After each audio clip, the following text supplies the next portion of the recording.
Hello everyone, welcome to our YouTube channel BSS Setu. I hope you all are good and safe. Today I'll be discussing an interesting topic of class 11th standard commerce from the microeconomics textbook NCERT, and the topic is demand, and I'm Akansha Verma. Now let's proceed on with our topic. As you all are aware about that the goods have the capacity to satisfy our wants or desires, as one has the desire to buy a t-shirt of rupees 250 with having a pocket money of rupees 250. So will he able to buy the t-shirt? Yes, he'll be able to buy it. So as you can see here, two conditions are being fulfilled. First, a wish of having a t-shirt. Second, you are in a position to buy the t-shirt and thus be able to satisfy the want. Hence, the following conditions satisfies the term demand. Now, let's know about what is demand.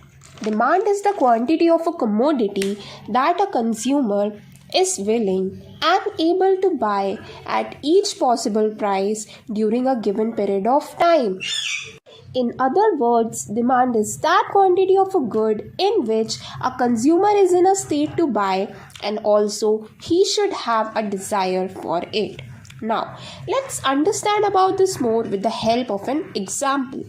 So in our daily life, it is normally observed that decrease in the price of a commodity leads to increase in its demand. That is, decrease in the price of a commodity will attract more buyers to buy that commodity. For example, a movie ticket price declined to rupees 10 each. This will induce more people to buy the movie tickets, and thus demand of the movie ticket will rise. This shows the demand of a commodity. Now, let's focus on the factors of the demand. So demand depends upon the four types of the factors. The first is the quantity of the commodity. Second is the willingness to buy. Third is the price of a commodity. And fourth is the period of time. The quantity of a commodity refers to the total amount of weight a commodity is carrying, and demand depends mostly on this factor. Willingness to buy actually refers to that means where a consumer is in a state to purchase a commodity. Price of a commodity is always stated with reference to its demand. With the change in price, the quantity demand will also change. Period of time is always expressed with reference to its demand. Demand will change depending upon the time period consideration.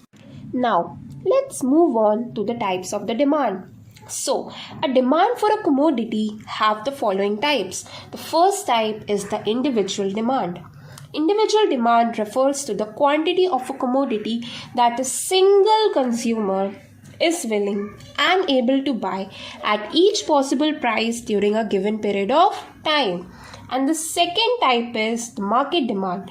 It refers to the quantity of a commodity that all the consumers are willing and able to buy at each possible price during a given period of time. Now, let's proceed on to know about the examples of the types of demand. So, as you can see in the picture, it's a picture of a car. Let's suppose a person wants to buy a car of rupees 5 lakhs and he got an individual offer of rupees 20% off on the price. So he got profit in buying that car. So this is one of the examples of individual demand, where the demand of a commodity is getting affected on a single consumer. Now let's look at the example of the market demand. As you can see in the picture, it's a picture of a mall. So let's suppose the following mall announced a 50% off sale on the beauty product for a period of 2 weeks. So this will attract more buyers to purchase the products as the price of the product decreased.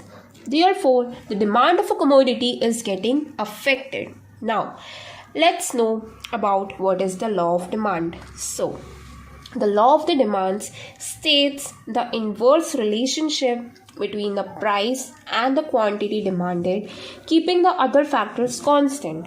It also means that if the price of a commodity will increase, then its demand will eventually decrease. And if the price of a commodity will decrease, its demand will eventually increase. The other factors are kept at constant because we are only focusing on the relationship between the price and the quantity demanded.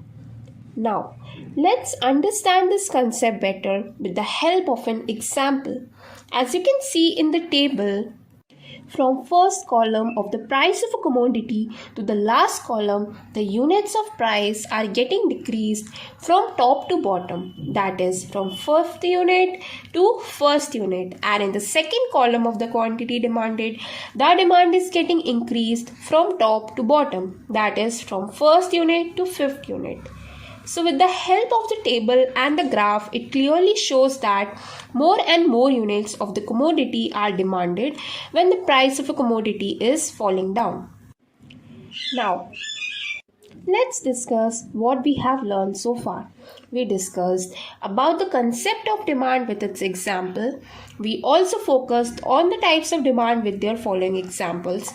We also threw light on the concept law of demand with the help of an example and a graph. So, I hope you all have understood about the demand and the law of demand. In the next class, we'll be focusing on the exceptions and the reasons for the law of demand with their following examples. Thank you.